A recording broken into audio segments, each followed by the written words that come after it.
Hola, ¿qué tal amigos? Continuamos con la lectura del libro Las aventuras de Alan Gordon Pym. Capítulo 7. 10 de julio. Se habla con un bergantín que venía de Río, con destino a Norfolk. Tiempo brumoso, con un viento ligero del este. Hoy murió Harman Rogers, que estaba enfermo desde el día 8. Atacado de espasmos después de haber bebido un vaso de grog. Este marinero era de la banda El Cocinero y uno de los que más confianza inspiraban Peters. Le dijo a Augustus que creía que el piloto lo había envenenado y que, si no estaba al acecho, él correría la misma suerte dentro de poco. Ahora ya no quedaban en su bando más que él mismo, Jones y el cocinero, mientras que en otro bando eran 5. Había hablado con Jones acerca de arrebatarle el mando al piloto, pero el proyecto había sido acogido con frialdad, por lo que había desistido de llevar el asunto más lejos ni de decirle nada al cocinero. Por lo que sucedió, hizo bien en ser tan prudente, pues por la tarde el cocinero expresó su determinación de pasarse al bando del piloto, y se fue formalmente al otro bando, mientras John aprovechó una oportunidad para regañar con Peters y le insinuó que proponía dar a conocer al piloto el plan que tramaba. Evidentemente no había tiempo que perder, y Peter expresó su determinación de jugarse el todo por el todo para intentar apoderarse del barco, siempre que Augustus quisiera presentarle su ayuda. Mi amigo le aseguró enseguida su deseo de formar parte de cualquier plan para tal objeto, y pensado que era una ocasión favorable, le reveló mi presencia a bordo. A esto, el mestizo se quedó tan atónito como satisfecho, pues no tenía ninguna confianza en Jories, a quien ya le consideraba como perteneciente al bando del piloto. Bajaron inmediatamente el castillo de proa. Augustus me llamó por mi nombre y Peter y yo trabamos enseguida amistad. Convinimos en que intentaríamos apoderarnos del barco a la primera oportunidad, dejando a Jones al margen por completo de nuestras deliberaciones. En caso de éxito llevaríamos el bergantín al primer puerto que se presentase y lo entregaríamos a las autoridades. La deserción de sus bandos había frustrado el deseo de Peter de ir al Pacífico, aventura que no podía realizarse sin una tripulación, y confiaba salir absuelto del juicio alegando locura, pues afirmaba solemnemente que estaba loco cuando se prestó a ayudar al motín, o que, si le declaraba culpable, sería perdonado por las declaraciones que hiciésemos Augusto y yo. Nuestras deliberaciones fueron interrumpidas por el grito de «¡Todo el mundo arriba velas!», y Peter y Augusto subieron corriendo a cubierta. Como de costumbre, la tripulación estaba casi completamente borracha y antes de que se arriasen las velas debidamente, una violenta ráfaga tumbó el bergantín de costado. Pero consiguieron retenerlo y enderezarlo, no sin haber embarcado una gran cantidad de agua. Apenas estuvo en posición segura cuando el barco fue azotado por otra ráfaga e inmediatamente después por otra, sin causarle ningún daño.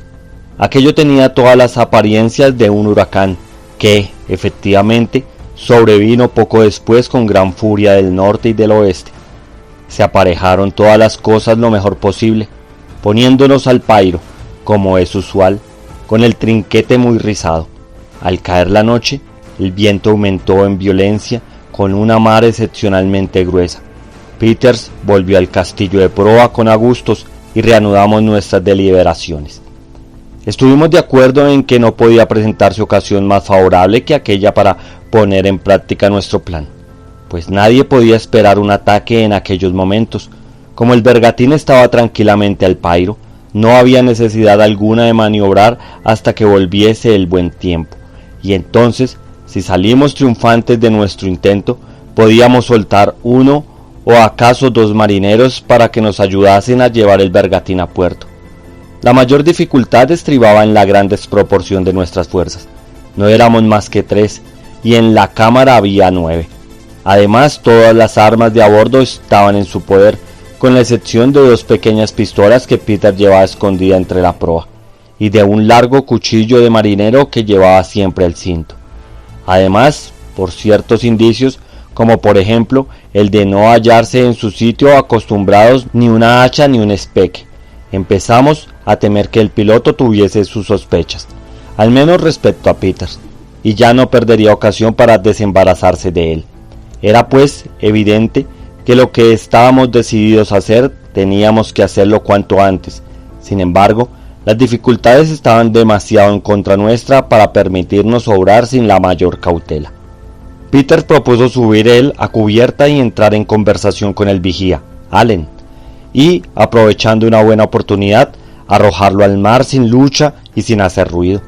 Que Agustos y yo subiéramos entonces y que intentásemos apoderarnos de alguna de las armas que hallásemos en cubierta, y que luego los tres intentaríamos apoderarnos de las escaleras de la cámara en un ataque repentino, antes de que pudieran ofrecernos resistencia.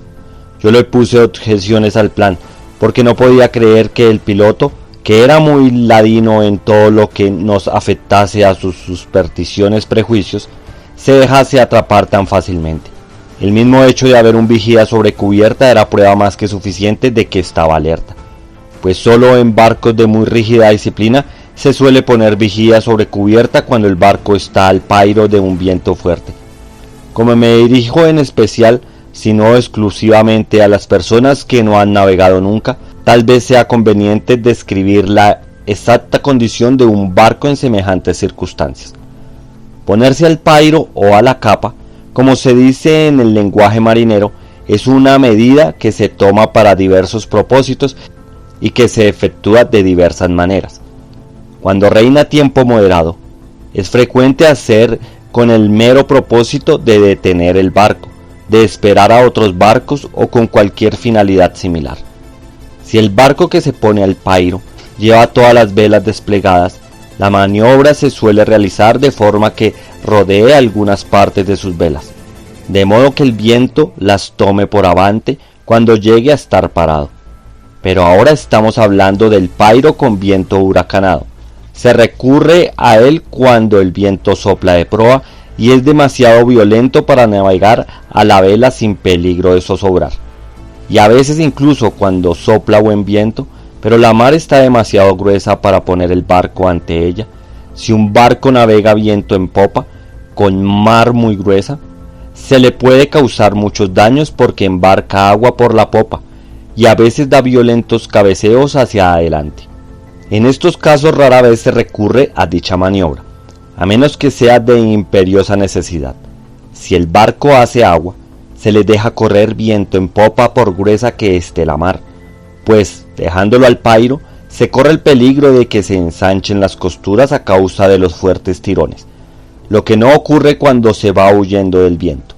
A menudo, también es necesario que un barco navegue rápidamente, ya cuando las bocanadas son tan extremadamente furiosas que desgarren las velas que se emplean con el fin de hacerlo virar contra el viento, o cuando por una mala construcción del casco o otras causas no puede realizar el objetivo principal. Durante los huracanes, los barcos se ponen al pairo de modos diferentes, según su construcción peculiar.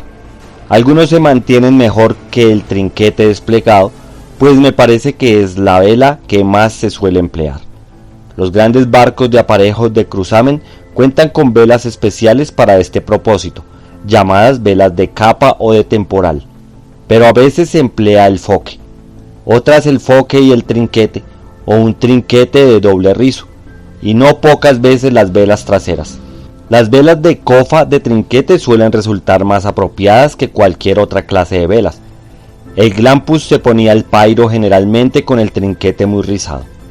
Cuando un barco se ha de poner al pairo, se le coloca de proa al viento de manera que hinche la vela desplegada tan pronto como ésta se haya colocado en forma diagonal al barco. Una vez hecho esto, la proa se encuentra inclinada a unos grados respecto a la dirección del viento y la amura de barlovento recibe naturalmente el choque de las olas.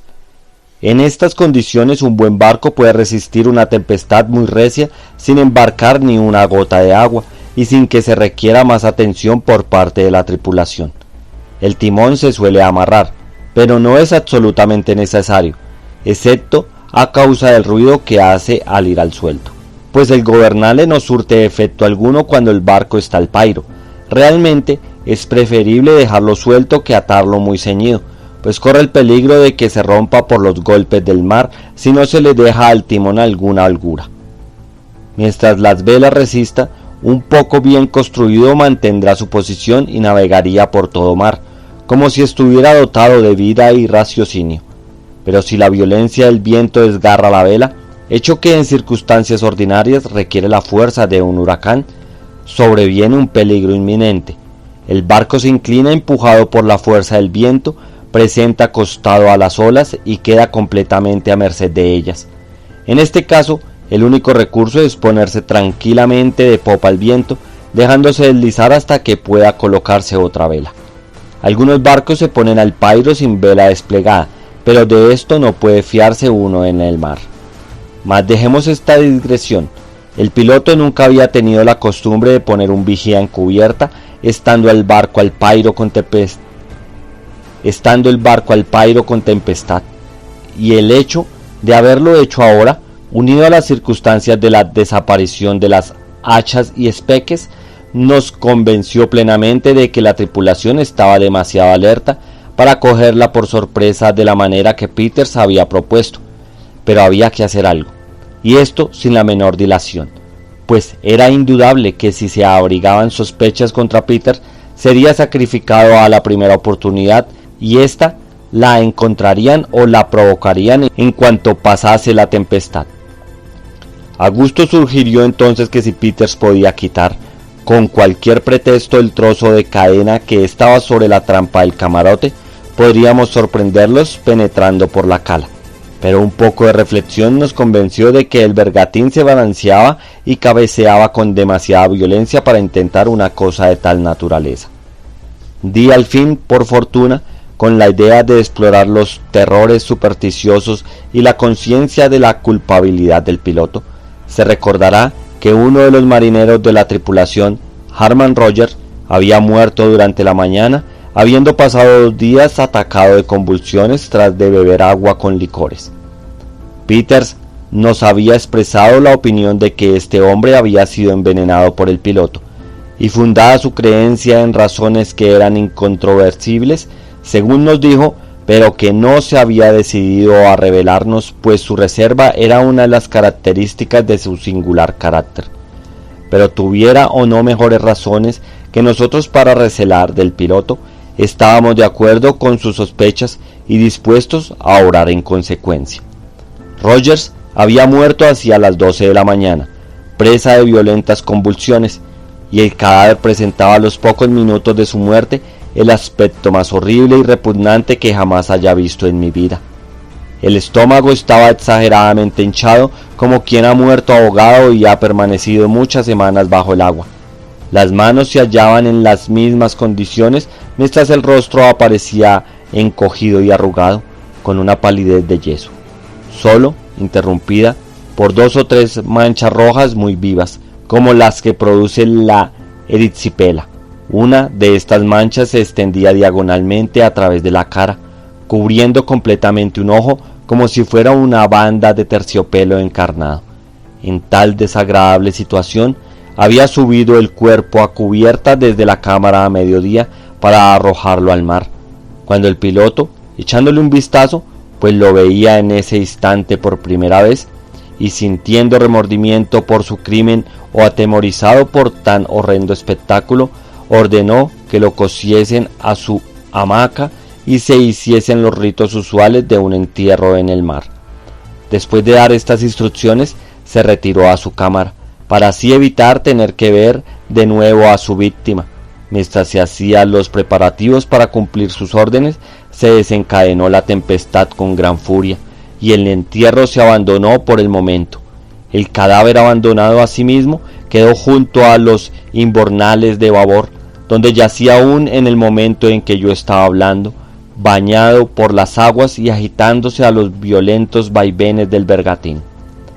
Una vez establecido nuestro plan, nos dispusimos a llevarlo a la práctica lo más rápidamente posible.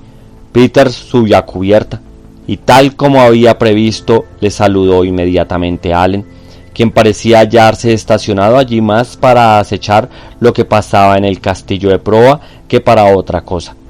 Pero la suerte del rufián quedó decidida rápida y silenciosamente, pues Peter, acercándose de un modo despreocupado, como si fuera a hablarle, le cogió por la garganta y antes de que pudiera dar un solo grito, le tiró por la borda.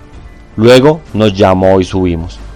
Nuestra primera preocupación fue buscar algo con que armarnos y al hacer esto teníamos que andar con cuidado, pues era imposible permanecer sobre cubierta un instante sin agarrarse firmemente, pues violentas olas irrumpían sobre el barco a cada cabeceo. Era indispensable también que hiciésemos deprisa nuestras operaciones, porque a cada minuto esperábamos ver aparecer al piloto para poner las bombas en funcionamiento, pues era evidente que el Glampus estaba haciendo agua muy rápidamente. Después de buscar durante un buen rato, no logramos encontrar nada más adecuado para nuestro propósito de los dos brazos de las bombas, uno de los cuales cogió Augustus y yo el otro.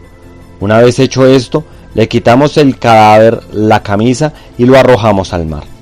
Peters y yo nos fuimos abajo, dejando a Augustus para vigilar la cubierta, donde ocupó el mismo sitio en que se había colocado Allen y de espaldas a la escalera de la cámara, de modo que, si subía alguno de los de la banda del piloto, creyese que era el vigía. Tan pronto como llegué abajo, comencé a disfrazarme para representar el cadáver de Rogers. La camisa que le había quitado no sirvió de mucho, pues era de forma y dibujos singulares, y fácilmente reconocible, una especie de blusa que el difunto llevaba sobre sus demás ropas. Era una elástica azul con anchas franjas blancas transversales. Después de ponérmela procedí a equiparme con estómago postizo, imitando la horrible deformidad del cadáver hinchado. Esto lo conseguí rápidamente por medio de ropas de cama. Luego le di el mismo aspecto a mis manos, poniéndome unos mitones de lana blanca que rellené con una especie de trapo. Luego Peter me arregló la cara, primero frotándome bien con tiza blanca y manchándomela después con sangre, que se sacó dándose un corte de un dedo. La mancha, a través del ojo, no fue olvidada y presentaba un aspecto aún más espantoso. Bueno amigos, hasta aquí llegó el capítulo 7 del libro de las aventuras de Arthur Gordon Pym. Gracias por escucharme, no olvidar darle me gusta al audio y compartirlo en las redes sociales. Gracias y hasta la próxima.